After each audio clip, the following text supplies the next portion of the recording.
my loves, and welcome to another episode of the Ages of Chaos. A much anticipated episode, this one. Certainly for me, I've been wanting to do this one for a long time. Since the book first hit my doorstep, in fact. I've just been rather busy lately, lots and lots going on, and I just haven't had the time, sadly.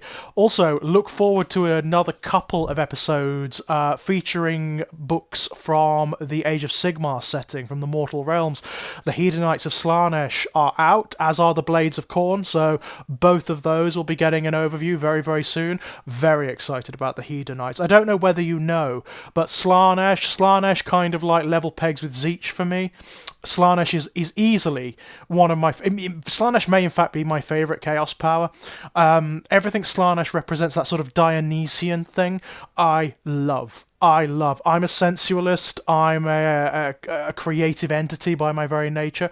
A little bit of a hedonist at times, by my own admission. Absolutely. I like my pleasures, so I do. Slaanesh just does it for me as a deity. If there were a deity in the 40k or Mortal Realms settings that I would worship, it would probably be Slaanesh.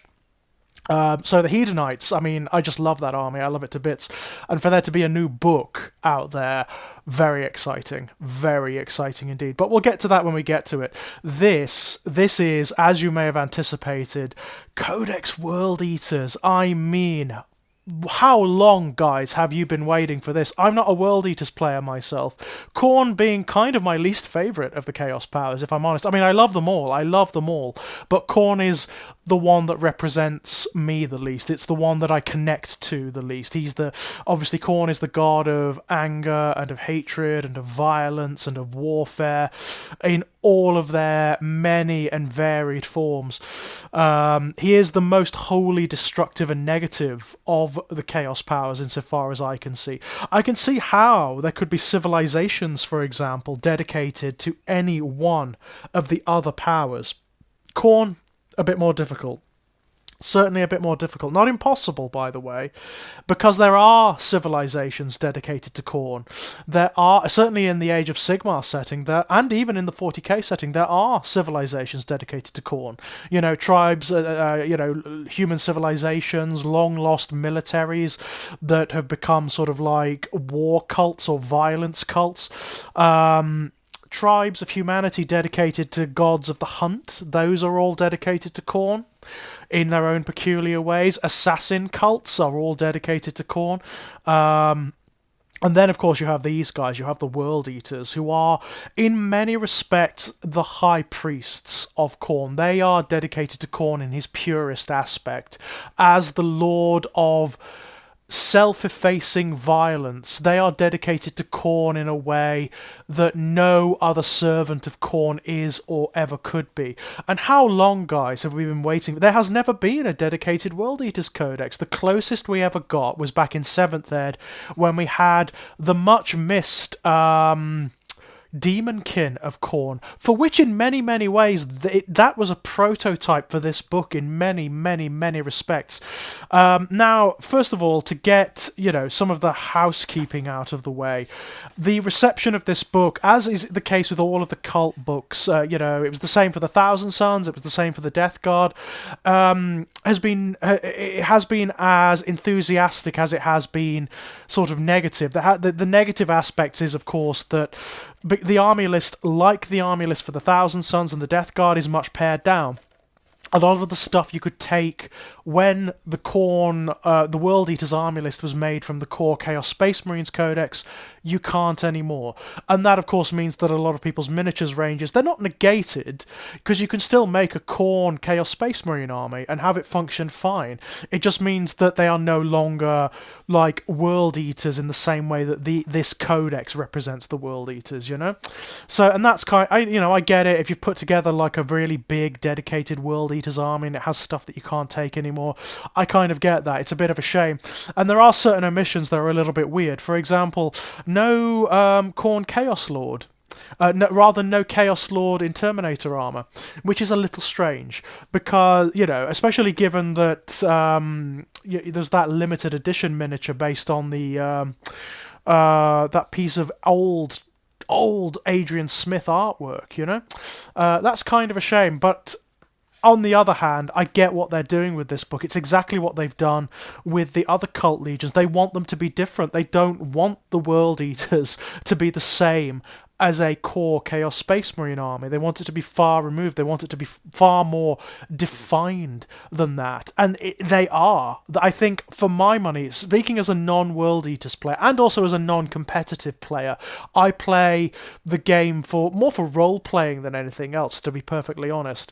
I love this book. I love it as much as I love all of the other cult books. Maybe not as much as the Thousand Suns, because they're my thing, but I think this is a beautiful piece of work. The background is amazing. As with all the other cult legions, the World Eaters have been enormously expanded and elaborated on and made far more complex than they ever were before.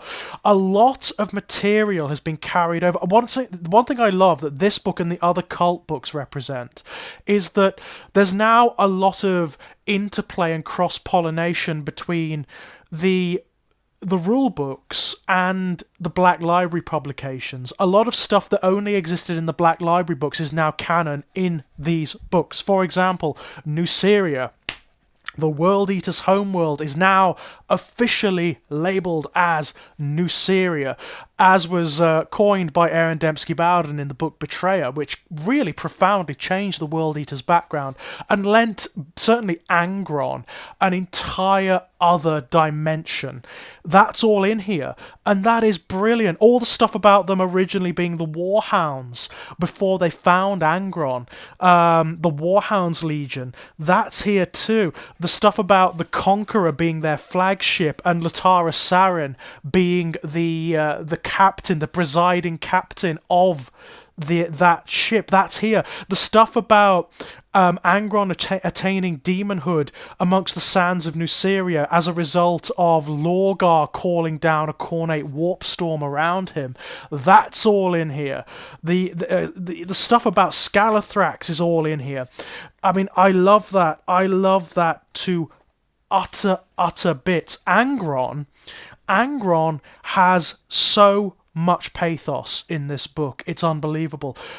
Whereas before he was definitely the most simplistic of the Demon Primarchs, psychologically now he's become one of the most complex.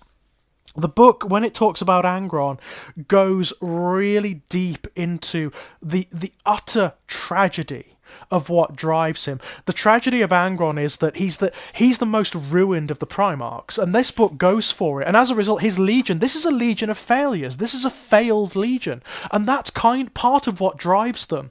This book goes to town talking about how the World Eaters were the only legion whose Primarch did not conquer their homeworld, and he didn't, right? He was almost going to be destroyed when the Emperor plucked him up, teleported him away. He was going to be murdered, right? And when he was met by his legion, he doesn't love them. He didn't have any love for them. He slaughtered those who came to meet him, like the World Eaters chapter master, who was the leader of the Warhounds at that point. He killed them, and he killed everyone who was sent to parley with him, apart from Khan the Betrayer. Khan, who was then the equerry of the World Eaters Legion, and became the equerry of Angron himself, because he's the only one who could bloody talk to him. All of that is in here. Angron is the most ruined, and in many respects he is the most failed of the Primarchs, because he did not conquer his homeworld. He did not create a civilization like the others did. Even Mortarion did that, you know? And part of that is what drives him, part of that self-loathing. It's part of the fury that sustains him, because of course now he's a demon, right? So he's a creature of the abstract. He is sustained by emotion.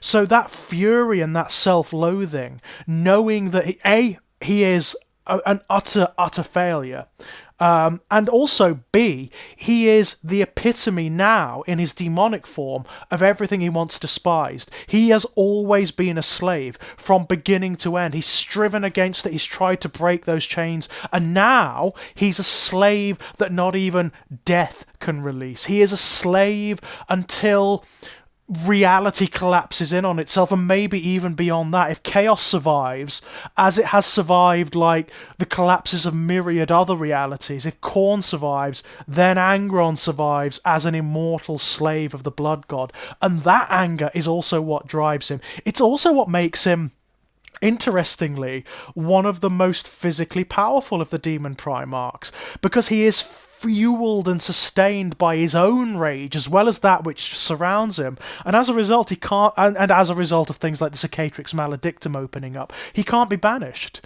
He can just reform. His rage just means that he will never be sated. His bloodlust, his contempt for everything that exists out there, including himself and his own sons, means that he will never stop. He never connected with his legion in the same way the other Primarchs did. You know how Mortarion and Magnus both adored their sons and adored their legion above and beyond anything else? Angron never did. He saw them as slaves to what he called High Riders, which were the equivalent of the nobility that enslaved and mutilated him on Nuceria. He regarded the Emperor and the upper echelons of the Imperium as no different. He saw their hypocrisy, and that also is what fuels his rage. Part of Angron's rage in this book is it's the rage of the oppressed. It's not entirely unjustified, right? And I love that. It makes him so wonderfully pure. I love that so much. He's also the only demon Primarch that doesn't entirely revel in his condition. Fulgrim loves what he is. He loves being a servant of Slaanesh. He loves being the demon prince of pleasure. Mortarion is a bit more complex. Magnus is a bit more complex. But Angron just hates everything. He hates everything that he is. He is hate and anger and self-loathing embodied, and I frigging love that. Kharn the Betrayer, who has always been a very sort of straightforward character. He's always just been an avatar of Khorne, to the point whereby a lot of his personality has been lost, really, has been rewritten in this book, and it's been made a little bit more complex. What I love in this book is it makes a point of, when Kharn is not in battle, when the butcher's nails are not ticking away in his head, he's actually a calm, softly spoken, tactical genius. Even now, even saturated with the energy of Khorne as he currently is. That is wonderful. And he has some of the same complexities as his Primarch. Like, for example, it's suggested in this book that during the shattering of the Legion at Scalathrax, when the World Eaters fought against the Emperor's children, and Kharn turned on his own Legion and shattered it into various different vying warbands, there is a suggestion here that he did that on purpose. He did it with the last vestiges of his sanity, because he saw what the Legion was becoming, and realised that if it was still united, it would be one of the most hideous, destructive forces in all creation. So he deliberately shattered it for that reason. And that is so cool, right? That is so cool. It just makes Kharn a far more interesting character. It makes him a bit more complex. You've got the new character, the Lord Invocatus, who is mysterious, very mysterious. You don't really know where he comes from, whether he's an old captain of the Legion or whether he is a more recently turned renegade. But he, like Kharn, represents a slightly different and more subtle aspect of the World Eaters. That subtlety, that seems, bizarrely, for the World Eaters, that seems to be the key with the special characters here. What they've done with them is use them to represent different extremes of Khorne's worship. So it is not just the case that the World Eaters are completely mindless butchers who just hurl themselves willy-nilly at the enemy. They're still Space Marines. That's a point in this book. They're still Space Marines, and they still, to a degree, represent all of the training and the psycho-conditioning and the natural capabilities that Space Marines have for tactics. And that's what the Lord Invocatus represents. The Lord Invocatus is a tactical genius who is all about calling the enemy's bluff, perceiving the traps and the movements that they're laying, and then calling them out by charging headlong into them with his World Eaters, springing the trap, and then demoralizing the enemy by making them realize that it hasn't worked and it's never going to work. It makes him really fascinating. He is a strange species of World Eater that is very considered and realizes that his warband can spill far more blood and reap far more skulls for Khorne with a little bit of tactics and planning. I love that. I love that to absolute bits. He also rides a flaming, flying juggernaut of Khorne, which is pretty damn cool. I'm sure you'll agree. There's a load of stuff in here about the various different warbands and subsects of the World Eaters, unlike, say, the Thousand Sons or the Death Guard, both of whom, despite being spread across the galaxy in different cults and Vectoria and covens and warbands, they have a centralized authority. The Death Guard still answer to Mortarion by and large. Even Typhus, who doesn't like Mortarion very much, even they still answer Mortarion's call. And they have a central base of operations, which is the Plague Planet, of course.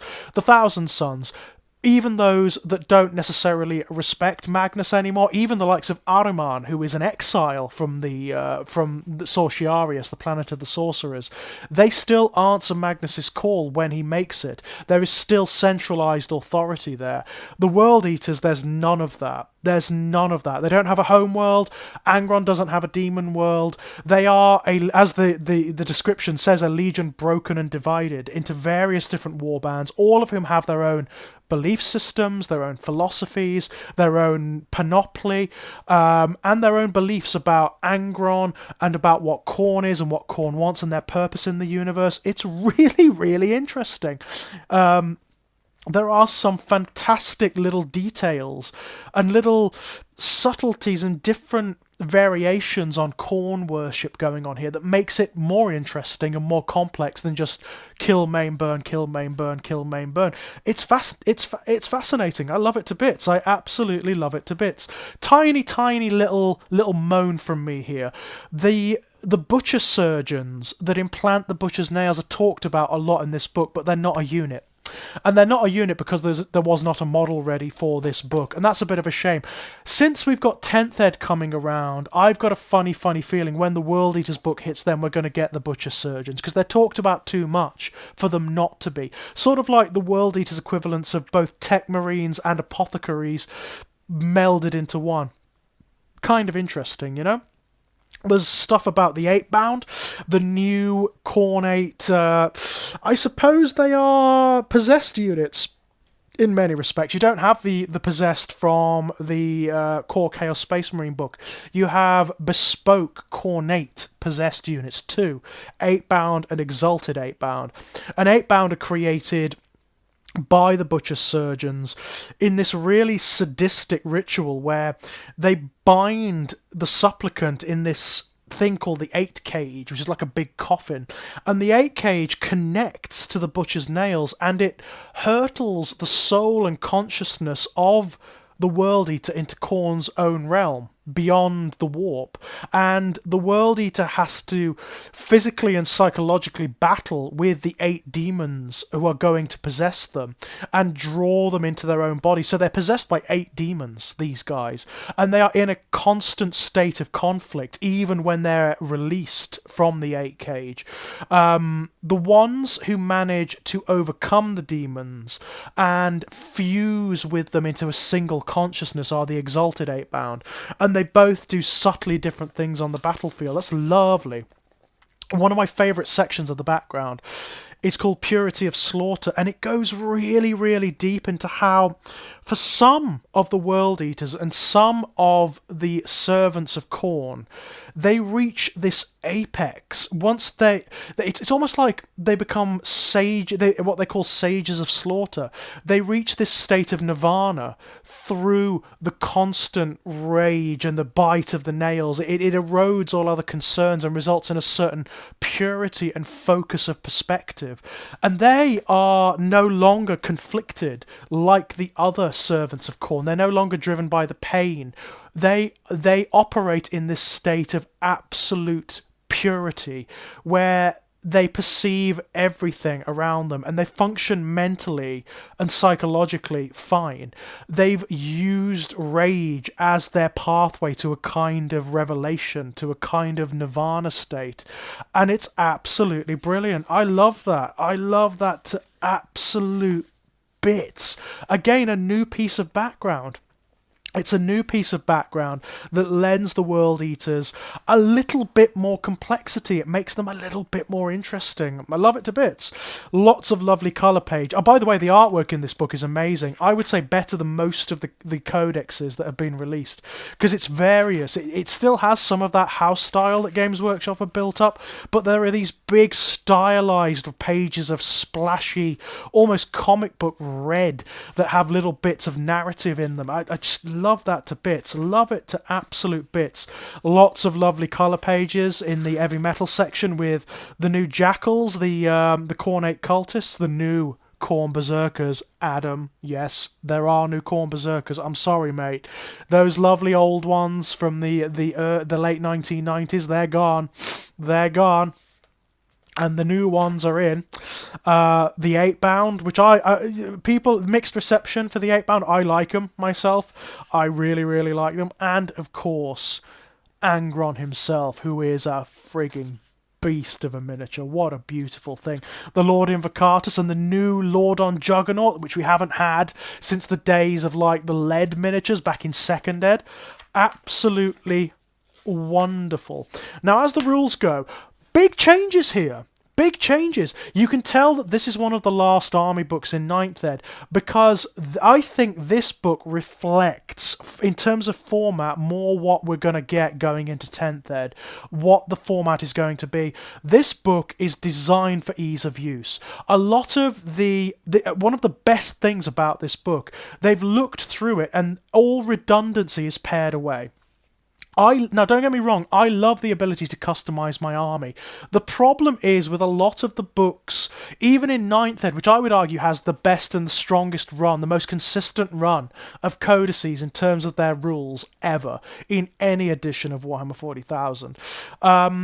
There's still this problem with internal balance where there are options, which are fun, but they're kind of redundant because they are superseded by better options. Take my favourite codex, for example, the Thousand Sons. Love the Thousand Sons to bits. Love the fact that you can take all the Covens, all the Cabals and whatnot. The thing is, in realistic terms, people are only going to take 2 of those Covens. Let's be fair. They're only going to take the cults rather. They're going to either they're going to take the Cult of Duplicity. No, 3. To be fair, they're going to take the Cult of Duplicity, the Cult of Magic, or the Cult of Time because they're the best ones. The others are fun and interesting and useful in niche situations, but otherwise, those 3 have the best balance, so there are redundant options. There's kind of like the illusion of choice in that regard. What this book does is it does away with that entirely, and I love that to bits. Things have been much simplified. You have 1 page of stratagems, 2 technically for the 2 different divergent army lists. You've got 3 relics for each of the army lists and your legion trait, and that's kind of it. And you've got your warlord traits as well, 3 warlord traits, and then you've got the blood tithe table, which is the army-wide rule, and it's brilliant. For me, this is frigging amazing because it makes everything so much simpler, and you know what? There's not a redundant choice in the book. There are reasons for taking everything in the book, and that, Games Workshop, please, more of that. No more redundant units, no more redundant options. Give us stuff that works and we would consider taking, So, I mean, the blood tithe thing. The blood tithe is this army's army-wide special rule, and the way it works is whenever, basically, if every unit from your army has the World Eater's keyword, you gain blood tithe points over the course of the battle. As described below, keep a note of your blood tithe points total. Each time a unit is destroyed, you gain 1 blood tithe point. So that's either your units or the enemy units. At the end of each phase in any battle round, if any character, monster, or vehicle units were destroyed in that phase, you gain 1 additional blood tithe point. So, if a character is killed in either army in any phase, whether it's the enemy's or yours, then you would gain 1 blood tithe point for a unit being destroyed and 1 for a character, right? Or if it's a monster, 1 for that. At the end of each phase, if any titanic units were destroyed that phase, you gain 1 additional blood tithe point. So you can see how, because this operates in both phases, in both battle rounds rather, and in each phase, it's very easy to rack these up. So at the end of each phase, after gaining any blood tithe points, you can spend them to purchase a blessing of the blood god. You can purchase as many of these blessings of the blood god as you wish during the battle, but you can only purchase 1 per phase, with the exception of Reborn in Blood. You can only purchase each blessing of the blood god once per battle. Each blessing of the blood god has an associated blood tithe point cost. If you do not have enough blood tithe points for the blessing, you cannot purchase it. Fine. So, the thing is, these blood tithe abilities last the entire battle. They apply to every unit in your army, barring 1 exception. And they stack. So your units get better as both your own units and the enemy units die.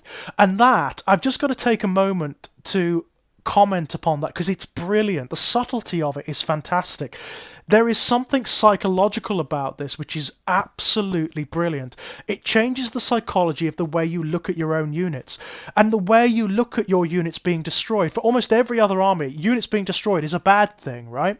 In this book, some units is practically encouraged. So your cultists, for example, they're almost sacrificial. Your jackals, they are almost sacrificial. They are there to be destroyed because as they're being destroyed, your army is getting better and better and better and more elite and more elite and more elite. It changes the psychology of the way World Eaters players look at their units and look at their army. It's also a brilliant way of getting over one of the core problems that World Eaters armies have always faced in every edition of Warhammer 40,000, which is they're not a shooty army. Getting across the battlefield without being shot to bits, that kind of doesn't matter as much anymore, because not only are there rules for sort of getting around that, there's this. So, okay, your units are being shot to bits, fine.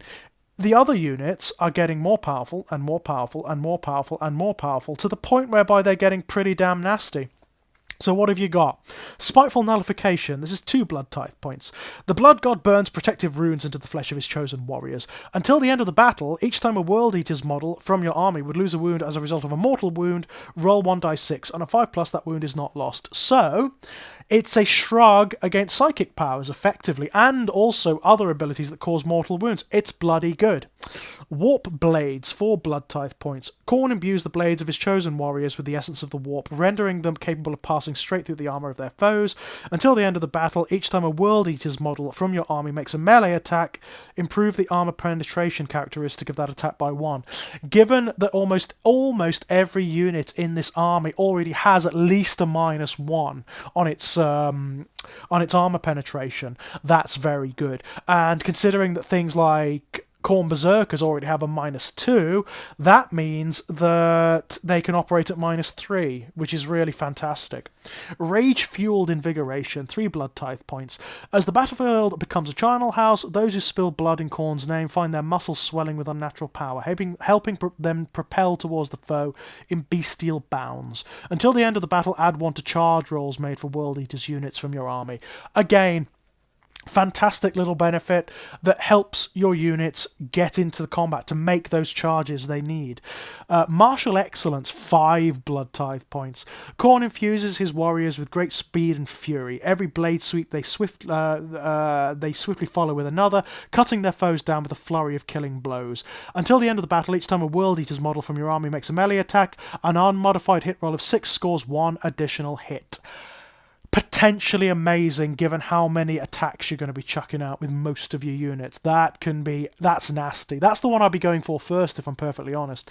Savage Guidance, 5 blood tithe points. As Khorne's blessed warriors raise their blades, time seems to slow for them, but their perceptions remain sharp, guiding their strikes to the necks of even the most evasive foes. Until the end of the battle, each time a melee attack is made by a World Eater's model from your army, add 1 to that attack's hit roll. Just ensures you are getting more of those attacks off. Very good. Bearing in mind, by the way, these are all stacking as you go along, yeah? The eliteness of these units is unbelievable by really the midpoint of the battle. A Wrathful Devotion, 4 blood tithe points. Khorne pours his rage into his chosen warriors, compelling them to fight through even the most grievous injuries. Until the end of the battle, each time a World Eater's model from your army would lose a wound, roll a die 6. On a 6, that wound is not lost. So it's a shrug. It's an army-wide shrug of 6, which actually is really useful. It's going to be helping your World Eater survive armies with the big guns, like your Tau and your Eldari and your Drukhari and your Votan and whatnot, and your Astra Militaria. Total carnage, 6 blood tithe points. The Blood Gods chosen feel the might of their patron, filling them with the desire only to slaughter in his name. Until the end of the battle, each time a melee attack is made by a World Eater's model from your army, an unmodified hit roll of 6 automatically wounds the target. So potentially your squads of Khorne Berserkers are going to be able to take down the likes of Titans and Knights just with the sheer amount of attacks they throw out. Can you see how this works and how psychologically it works? It's brilliant. It's absolutely wonderful. They have really thought about this. It's so considered. It's very, very good indeed. The last one is very special, Reborn in Blood, and it only applies to Angron, this. Should Angron's immortal form suffer even catastrophic damage, you can reform it through sheer force of will. Place a destroyed Angron model from your army into Blasphemous Reserves, with 8 wounds remaining. That model is no longer considered to be destroyed, and can be set up again in your reinforcement step as if it had the Warp Strike ability. So, as long as you keep getting those blood tithe points, Angron's just going to keep coming back. He's a bastard. Angron is insane in this book. Next page, you've got the Legion trait, which is Relentless Rage. The World Eaters fight in a perpetual fury, driven ever onwards to slaughter all who stand in their way. All of their warriors have been subject to horrific psychosurgery, implanted with crude devices that amplify their aggression, while some also submit to possession by the raging demons of the Blood God. Whatever drives their berserk rage, these warriors only stop killing when every foe lies in ruin at their feet, and sometimes not even then. At the start of the fight phase, if this unit made a charge move, was charged, or performed a heroic intervention this turn, until the end of the phase, add 1 to the strength and attacks characteristic of models in that unit. It's really good. It is useful for every unit in the army. It will function in almost every close combat scenario. It's really, really good. Given the amount of attacks these guys have base, given the amount they're going to be throwing out with things like stratagems and warlord traits and the blood tithe table, it's really good. Now for the core World Eaters army, the 3 relics you get, yes, only 3, and none of them are redundant, thank you Games Workshop. Helm of Brazen Ire. This helm is forged from unbreakable brass from the Blood God's own throne. Any who seek to take the bearer's skull find their blade broken upon it. Each time an attack is made against the bearer, subtract 1 from that attack's wound roll. Just make sure characters that bit more survivable. Berserker Glaive. This is an old favourite from Codex Chaos Space Marines 3.5, I believe. The bearer of this demon-infested weapon is driven to a state of apoplectic frenzy by the proximity of its red-hot steel. Apoplectic, that's a lovely word. This relic replaces an exalted chain blade or axe of dismemberment and has the following profile. So it's a really big, nasty weapon, effectively. And its abilities, each time an attack is made with this weapon, an unmodified hit of 6 scores 2 additional hits. In addition, with anything you're getting from Relentless Rage, from stratagems, and from the blood tithe table, It's nasty. In fact, it's really bloody nasty. Talisman of Rage. This brass icon constantly oozes burning blood, driving those World Eaters nearby into an even more ferocious killing rage. In your command phase, you can select one World Eater's core unit within 9 inches of the bearer. Until the start of your next command phase, each time a melee attack is made by models in that unit, an unmodified hit roll of 6 automatically wounds the target. So you can use it to buff units that are nearby who are in crucial combats. It's really good. It's really, really damn good. I can see the Talisman of Rage featuring quite a lot, actually. Warlord traits. Favourite of Khorne. This warlord has the favour of Khorne. The blood god seems to aid him in his slaughter with a portion of his own power. In your command phase, if this warlord is on the battlefield, you gain 1 blood tithe point. Cheap and cheerful, very, very useful. True Berserker. When this warlord meets his foes face to face, his fury is such that he can brush aside even fatal wounds. The better to claim more skulls for Khorne, which we always like. Each time a melee attack is allocated to this warlord, half the damage characteristic. That's good. That's good. That will make your Demon Prince or your Khorne Lord on Juggernaut very survivable. Battle Lust. This warlord's lust for battle draws him into any and all fights, each brutal melee driving him to new heights of battlefield frenzy. This warlord is eligible to perform a heroic intervention if it is within 6 inches horizontally and 5 inches vertically of any enemy units. Each time this warlord makes a heroic intervention move, it can move up to 6 inches. So, at the start of this fight phase, if this warlord is within engagement range of enemy units, it can fight first. So again, it helps the warlord get into combat and it helps them get their attacks off first. It's pretty good. It's pretty damn good. Stratagems, only 1 page of stratagems, and they are all good. They're all damn good. That's amazing. Red Butchers, eh? The elite of the World Eaters are a particularly vicious breed. Killers beyond compare, they have committed atrocities beyond number in the name of Khorne. Use this stratagem in the fight phase when a World Eater's Terminators or 8-bound unit from your army is selected to fight. Until the end of the phase, each time a model in that unit makes an attack, add 1 to the damage characteristic of that attack.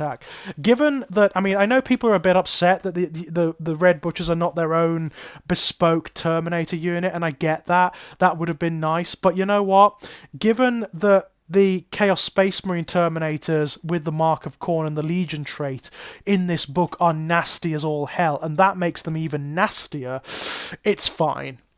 World Eaters Terminators are some of the nastiest Terminators in the game with that stratagem. It's really, really good. Gory Dismemberment. The World Eaters are not noble fighters. No, they are damn well not. They hack their foes down with smashing blows, tear them apart with screaming chain axes, or fell them with tainted blades in the most brutal fashion imaginable.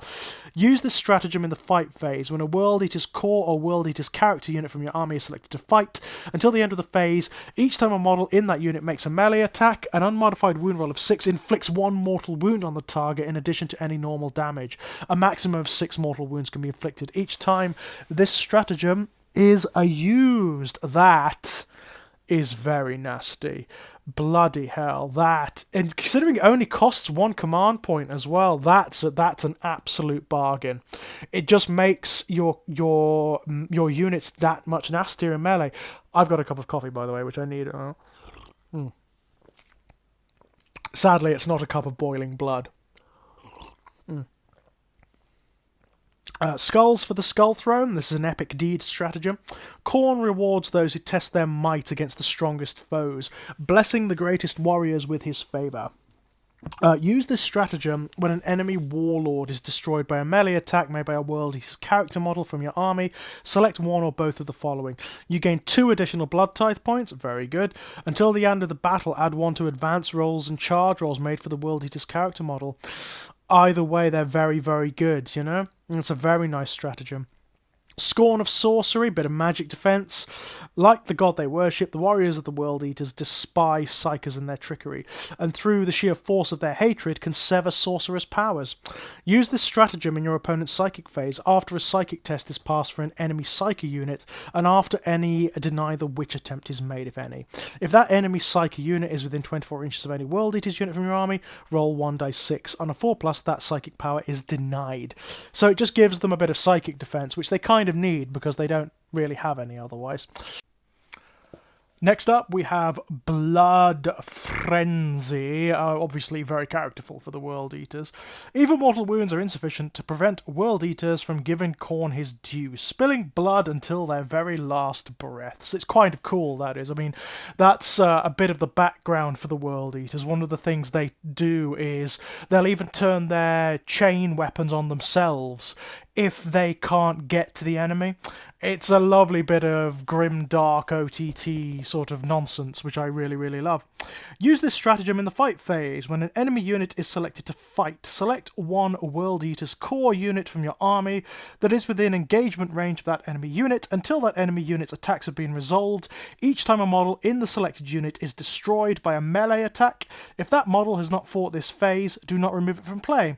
The destroyed model can fight after that enemy unit's attacks have been resolved and is then removed from play. If the selected World Eaters unit is a troops unit, the stratagem costs 1 command point, otherwise it costs 2.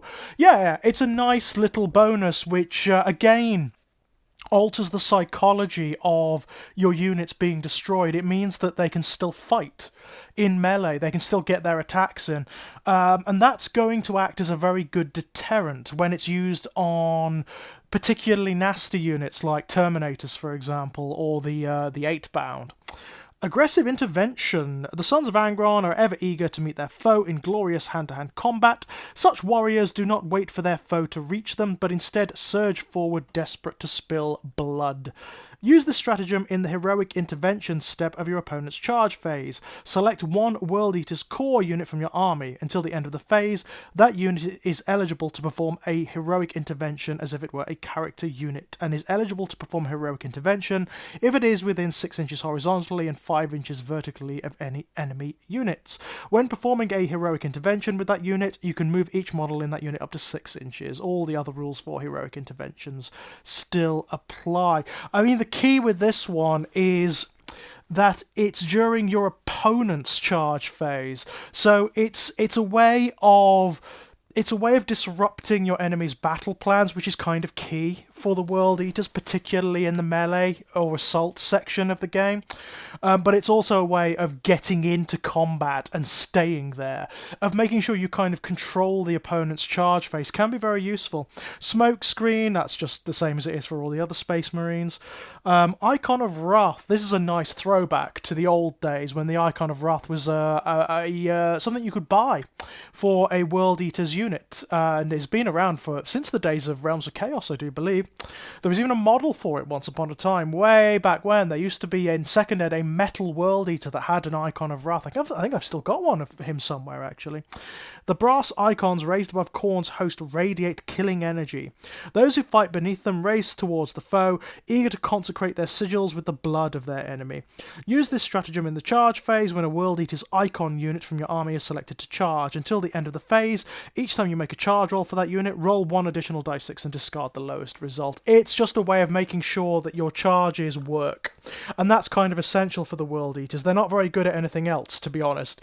So making sure that they successfully make those charges is absolutely essential. It's good. On the next page, you've got the only other divergent army. There's none of the sub-factions like there are in other 9th Ed codices, because this is clearly, since it's towards the end of 9th and the beginning of 10th, which we've now had announced, of course, this is the prototype. This is what they're going to look like, and quite frankly, I really like it. I really, really like it. It's got all the character it needs, but it's much simplified. It's much easier to make your army selection. So these are the disciples of the Red Angel. Only those imbued with unnatural resilience are able to plunge themselves into the apocalyptic fighting that draws the attention of the Red Angel. So there are certain restrictions and benefits with this army. So your army must include an Angron model, and the model must be your warlord. So it's got to be led by Angron. Fine, that's not exactly a deficit, is it? Your army can only include Khorne Demon units and World Eater's Chaos Land Raider units. So that's interesting. Basically, this is the Demon Kin. It's kind of like the Demon Kin army. You can only take 8-bound, which are effectively demons themselves, or at least have the Khorne Demon keyword, Exalted 8-bound. And you can also include any of your characters that have the Demon keyword. So Demon Princes, your Chaos Lords on Juggernauts, for example, they all have the demon keyword, so that works. But you can also have your allied detachment of Khorne demons, and interestingly, the way it's worded, the Blood Tithe does work with regards to the allied Khorne demons, so you can use them to sort of bolster the army. It's really interesting. It's a really odd, unusual, unbalanced army. Very elite, very unusual. It's going to be interesting. I haven't seen this play yet, but it's going to be very interesting seeing how it does. 8-bound units in your army have the objective secured ability, so that's very good too. It effectively makes your 8-bound almost your troops, effectively. And, 8-bound are very, very tough indeed. The Legion trait is exactly the same. 3 different relics. You've got the Burning Plate. This impervious armor drips constantly with molten brass. Add 1 to armor saving throws made for the bearer. Add 1 to the bearer's wounds characteristic. So on a Demon Prince, that's very good. On a Lord on Juggernaut, that's very good. It just makes them that bit beefier, Soul Burner. This weapon draws its unnatural ammunition directly from the boiling blood at the base of Khorne's great brazen throne. This relic replaces an infernal cannon and has the following profile. So, abilities: each time an attack is made with this weapon, that attack automatically hits the target. It basically turns a Demon Prince's infernal cannon into a flamer type weapon, which can be very useful. The Skull of Angrant. This brazen skull perceives the weakness of any foe and whispers them to the bearer. In your command phase, select 1 enemy unit that is visible to the bearer. Until the start of your next command phase, each time the bearer makes a melee attack against the selected enemy unit, you can re-roll the wound roll. Just a nice little benefit that makes your warlord a bit killier, effectively. All useful in their own peculiar ways. I think the Burning Plate is probably the one you're likely to go with. One of the interesting additions, you have, instead of having warlord traits, you have demonic infusions, and these are selected for your World Eater's 8-bound. Of course, you don't need warlord traits because you're taking Angron, and Angron's the only one with a warlord trait, and his is built in. So we've got Drawn to Power. These bound demons are drawn to sites of bloody significance. Each model in this unit counts as 2 models when determining control of an objective marker. Very bloody useful, especially for the 8-bound, because they're going to be difficult to shift. That makes them a bit more like objective takers, and that's very, very interesting. Mutable Form. The bodies of these warriors are constantly growing bladed horns, brazen claws, and other vicious adornments. Each time a model with this ability makes a melee attack on an unmodified wound roll of 6, inflicts 1 mortal wound on the target, in addition to any normal damage. Very, very nice. That makes 8-bound very killy indeed. Possibly one of the killiest assault units in the game. Brazen Skin. The armor fused to these 8-bounders mixed with brass from Khorne's own realm, taking on an otherworldly resilience. Each time a model in this unit would lose a wound roll as a result of a mortal wound, roll 1d6. On a 4+, that wound is not lost, so they get a shrug. That's very nice. That's very, very nice. Makes them very difficult to shift, in fact. A whole host of new stratagems for this army. Gratuitous Bloodletting. When the scent of the foe's blood is on the wind, the followers of Angron will ensure that every last drop is spilled in honour of the Lord of Battle. Use this stratagem in the fight phase. When a World Eater's unit from your army is selected to fight, select 1 enemy unit within engagement range of that unit that is below half strength. Until the end of the phase, each time a model in that World Eater's unit makes an attack against the selected enemy unit, add 1 to that attack's wound roll. So it's a very good way of taking out units that have already been a little bit diminished. Blood Scent. Cowardice cannot be countenanced by the sons of Angron. Should the foes seek to flee, the World Eaters give chase to ensure the attempt is futile. Use this stratagem in your opponent's movement phase when an enemy unit within engagement range of any 8-bound units from your army falls back. After that enemy unit has finished that move, select 1 8-bound unit from your army that was within engagement range of that enemy unit at the start of the phase. The selected unit can immediately consolidate, and when it does so, each model in that unit can move up to 6 inches instead of up to 3. So it's a way of making sure the enemy can't retreat. And then, pull shenanigans with shooting attacks and whatnot. It keeps them within engagement range, which is going to be essential for this army. Furious Surge. The 8-bound exist in a state of almost permanent fury, and when their brethren are struck down from afar, they charge forward to exact retribution for the cowardly act. Use this stratagem in your opponent's shooting phase after an enemy unit has finished making its attacks. Select one 8-bound unit from your army that had one or more models destroyed as a result of those attacks.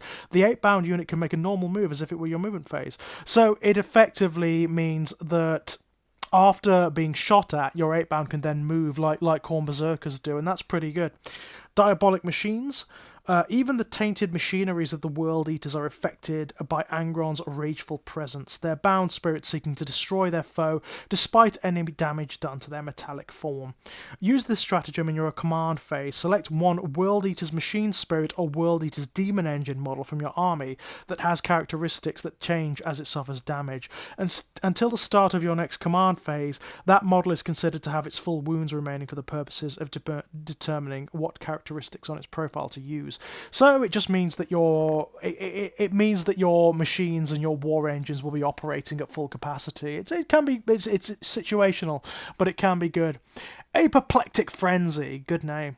Those who fight in the shadow of the Red Angel are driven to even greater depths of rage, surging towards the foe in a barely controlled tide. Use this stratagem in your movement phase when a World Eaters unit from your army is selected to advance. Do not make an advance roll. Instead, until the end of the phase, add 6 inches to the move characteristic of models in that unit. So it just means it's a way of getting around some of the problems in a World Eaters army. It means that they will move forward quickly towards the foe and get into engagement range that much quicker. Violent Dismemberment. The World Eaters do not kill with elegance, but as savage butchers, hacking apart their prey and letting their lifeblood pump onto the battlefield. Those who witness these massacres frequently attempt to flee to avoid being the next victims. Use this stratagem in the fight phase when a World Eaters unit from your army destroys an enemy unit. Until the end of the turn, that unit gains the following ability: Violent Dismemberment Aura. While an enemy unit is within 6 inches of this unit, subtract 2 from the leadership characteristic of models in that unit, and subtract 1 from combat attrition tests taken for that unit. Situational, but can be very useful. It means that certain enemy units are going to be more likely to fail their morale checks and therefore are more likely to lose models or to flee entirely. Terrifying Assault. The disciples of the Red Angel are terrifying to behold. Many foes who would normally fight boldly freeze in terror at the sight of such demonic horrors bearing down upon them. Use this stratagem in your charge phase when you select enemy units as the target of a charge made by a World Eaters unit from your army. Select one of those enemy units. That enemy unit cannot fight Overwatch or set to defend against that attack. In the subsequent fight phase, each time a model in that enemy unit makes a melee attack, subtract 1 from that attack's hit roll. So it means that your units are not going to get shot up for charging, which is really, really good. And it means that in the subsequent assault, the enemy units are not going to be able to fight back as effectively. Quite useful. Bloodthirsty Determination. Those who follow Angron on his bloody rampages let nothing stand in the way of getting to grips with the foe. Use this stratagem in your charge phase when you select a World Eaters unit from your army to charge. Until the end of the phase, you can ignore any or all modifiers to charge rolls made for that unit. So effectively, it is another one of those stratagems that it allows the World Eaters to get over some of their inherent problems and flaws. It's quite good. Okay, so we've got the data sheets here. The first one, obviously, is Angron. And as you'd expect, he's an absolute beast. He's still quite low on toughness for such a big demonic entity like all the Demon Primarchs. He's got 18 wounds, he's got 12 attacks base, but that's only base. Obviously, with his weapons, Sam the Arius and Spine Grinder, he has 2 different styles of attack. So he can do the Bloodletting Sweep, which is it's his reaping attack effectively, and each time an attack is made with that profile, then you make 3 hit rolls. So that's pretty insane. He potentially has 40 attacks on the charge, which is insane. Absolutely insane. There's very little that's going to be able to stand up against this guy. What else can he do? He's got your normal sort of like aura abilities, Lord of the Arena. He can give commands. Interestingly, he has a special Wrathful Presence. In your command phase, select one of the following abilities. This model has that ability until the start of your next command phase.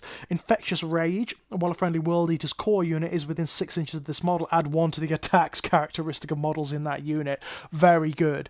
Given that they all have very high attacks anyway, it's very good. Glorious Bloodletting. While another friendly World Eaters unit is within 6 inches of this model, each time a model in that unit makes a melee attack, reroll a hit roll of 1. Again, very good. Just make sure they're going to be hitting more accurately. And Righteous Slaughter. While a unit, so friendly or not, is within 6 inches of this model, that unit cannot fall back. So both armies, when Angron is in the thick of it, are going to stay stuck in combat. He's a meat grinder. That's what Angron is. And also, given that he can resurrect with the Blood Tithe, you don't want to be coy with him. I've seen a lot of fights, a lot of battles where players are not playing him to his strengths. They're playing him far too coy. You don't hold back with this guy. You get in there and get him destroying the most threatening enemy units. Chuck him at a Baneblade or something like that, or at the big Custodes unit or whatever. That's what you want to do with Angron. He also has a very good aura, which is the Red Angel. It's his Warlord trait. And effectively, it takes away objectives secured for enemy units within 6 inches, which is really damn useful. You've got Khan, good old Khan the Betrayer, who's had a bit of a glow up. He now has basically 9 attacks base, but with the Warlord trait, that's 10. On top of any other benefits that he has. His Warlord trait, Arch Slaughterer, gives him more attacks. He's going to kill almost anything you chuck him at. Almost anything you chuck Khan at, he is going to absolutely destroy. He also has a very nice aura, Legendary Killer, which allows friendly World Eaters to re-roll wound rolls of 1, which is really unusual but very useful. You've got one of the new favourites, actually, the new special character, the Lord Invocatus, which people are calling the Lord Avocado, which I really rather like. He's an upgraded version of the Lord on Juggernaut. He's got basically the same profile, but he has a better close combat weapon, which is Coward's Bane, which effectively takes away invulnerable saving throws. He can fly because his Juggernaut rides on fire through the air. And he also has an amazing, and I mean absolutely amazing, Warlord trait, which is the Road of 8 Bloody Steps. He can effectively, at the start of the first battle round, he can select 2 World Eaters core units within 9 inches, and they can make a normal move. That's incredible. That's absolutely insane. If you haven't got Angron, you want him as your Warlord, because that ability to make a normal move at the beginning of the game is so good for World Eaters. It's so good. He's also got the Leading the Charge aura ability, which the normal Lord on Juggernaut has, which means that while a friendly World Eater's core unit is within 6 inches of this model, each time that unit is selected to make a normal move or advance, until the end of the phase, add 2 inches to the move characteristic of models in that unit. So it's one of these things that's overcoming some of the base flaws of the army. It means they're not going to be spending so much time in no man's land running across the battlefield getting shot. You've got the World Eater's Demon Prince, it's a Demon Prince, but it's got the glowed up profile from the Chaos Space Marine Codex. It's very nice. It's got the Blood Tithe ability. It can take an Infernal Cannon, which is lovely. It's a very decent HQ option, that is. You've got your World Eater's Lord on Juggernaut, who's very, very nice. He does everything the Lord Avocado does, except that he doesn't fly. He doesn't have the weapon that takes away invulnerable saves. He's got the Leading the Charge ability. He's a very nice sort of vanilla HQ unit. You've also got the World Eater's Master of Executions. Of course, this had to be in here, because these were a reference to Khorne in the base Chaos Space Marine Codex anyway. I'd say it's not as good as the other HQ units, but if you have a spare slot going, he isn't bad either. He's a very good sort of character assassin, this guy. You've got your Khorne Berserkers, who are not quite the same as they were in the Get You By army list. They've got 4 attacks base instead of 5, but with the Warlord trait, with the Legion trait, that's 5 effectively, with the ability to gain loads more attacks through stratagems and special rules and the Blood Tithe and whatnot. They have a new special rule, which is Blood Surge, which effectively means if they're shot at, they can make a normal move, which is really good. It makes them it makes the enemy more reluctant to shoot at them, and it also means that, again, they're moving across the battlefield. You've got the Jackals, which are your sacrificial cultist units, but they're also very nice. I mean, they've got 3 attacks base, so these guys are pretty good, especially if there's a lot of them. They're going to be doing a reasonable amount of damage on the charge. You've got your World Eaters Terminator squad, which is the same as the Terminators in the Chaos Space Marine Codex, except they have 4 attacks base. So they're pretty nasty in close combat, and they have the Blood Tithe ability as well. They're actually pretty unpleasant, these guys. They fill in a lot of gaps in the army. They've got really good armor busting, these guys.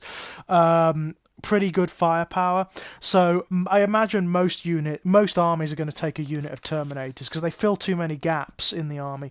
You've got your new units, your 8-bound. These guys are very interesting. They are killy as all hell. Amazing profile. They're very tough, very strong, loads of attacks. All of their weapons are really, really nasty. They have a very interesting ability, Blood Scent. If this unit is in strategic reserves, it can be set up as if the battle round was 1 higher than it currently is, regardless of any mission rules. Note that this means this unit can be set up on the battlefield during the first battle round. That's actually really good. It means they're going to be getting very, very, very, very, very close to the enemy very early on. And one thing you don't want is these guys being close to you. They are nasty. The Exalted 8-bound are kind of like the 8-bound, but with slightly different weapons. They hit harder. They hit way harder. These guys are going to be taking down tanks and things. They're very tough. And they also have, instead of having the Blood Scent, they have Blood Fury, which effectively prevents enemy units from falling back and also prevents them from completing actions. So that's also very good. It disrupts your enemy's battle plan. The Exalted 8-bound are effectively killers. You just want them to be attacking the biggest, nastiest thing in the enemy army. They are repulsively good in close combat. You've got your Hellbrute, it's your Hellbrute, but it benefits from the World Eater's Warlord trait and the Blood Tithe, so that's very nice. Chaos Spawn, they're as good as they ever were. Everyone loves Chaos Spawn. Chaos Land Raiders in World Eater's armies are way better than they are in most other Chaos Space Marine armies. They're way better because, A, they've got the glowed up profile from Codex Chaos Space Marines, and they also have better utility for World Eater's armies. They do more in World Eater's armies, which is really, really cool. You've got your suite of Demon Engines, your Defiler, your Forge Fiend, your Mauler Fiend, Chaos Predator Annihilator, Chaos Predator Destructor. Rhinos are very good in World Eater's armies. They're very good because they're cheap. They don't take up force organization slots. They're good transports, and when they get blown up, they give you Blood Tithe points. So they have a slightly different value in a World Eater's army than they do in, say, a Thousand Suns army or a Death Guard army. They're very good. Helldrake, it's the Helldrake. It does what it does. It's a flyer. And you also have the Khorne Lord of Skulls, so they have a Titanic unit.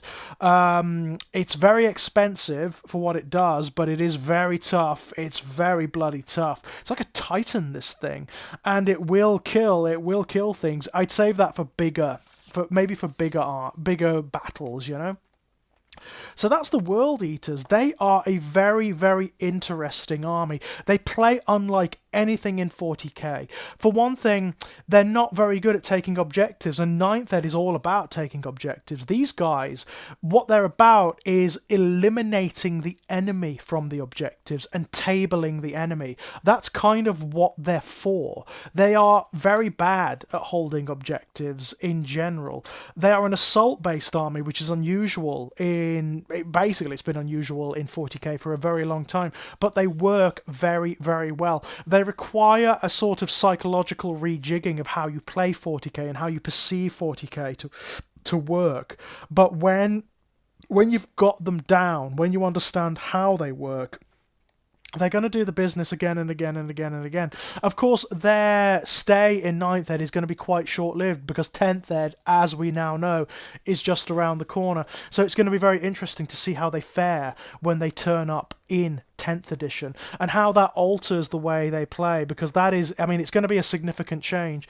But for now, in 9th Ed, I imagine these guys are going to be turning up competitively quite a lot. They are unusual.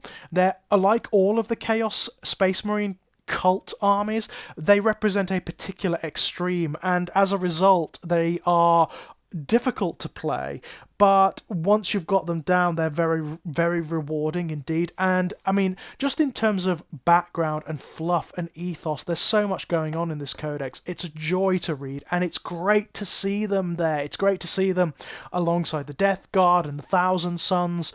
Can't wait to see the Emperor's Children. I have an inkling they'll be coming in 10th ed, not until probably late on in 10th, but they will be here. Cannot wait to see it. Until next time, my loves, bye-bye.